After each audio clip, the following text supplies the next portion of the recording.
Welcome all to சரிதா சமையல். இன்றைக்கி நம்ம சமையலில் நல்ல மொறுமொறுப்பான பட்டர் பாப்கார்ன் எப்படி பண்ணுறதுன்னு பார்க்கலாம். அதுக்கு அரை கப் சோளம் எடுத்திருக்கேன். இந்த சோளம் வந்து முத்து முத்தாக இருக்கிற சோளமாக பார்த்து எடுத்துக்கலாம். நம்ம வந்து தட்டையாக இருக்கிற சோளம் எடுத்தோம்னா பொரிஞ்சு வராது. அதனால் முத்து முத்தாக உள்ள சோளமாக பார்த்து வாங்கிக்கலாம்.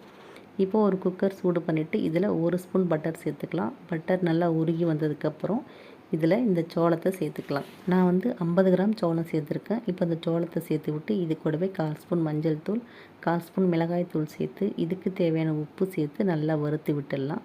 அடுத்து பார்த்திங்கன்னா இந்த சோளம் 1, 2 வெடிக்க ஆரம்பிக்கும். அப்போ வந்து நம்ம மூடி போட்டு மூடி வச்சிடலாம். இது வந்து பார்த்திங்கன்னா 2 நிமிஷத்துலேயே எல்லா சோளமும் நல்லா பொரிஞ்சு வந்துடும். பார்க்கும்போதே தெரியும் பாருங்கள், எல்லாமே சூப்பராக பொரிஞ்சு வந்துடுச்சு. இதை ஒரு அகலமான பாத்திரத்துக்கு நம்ம மாற்றிக்கலாம்.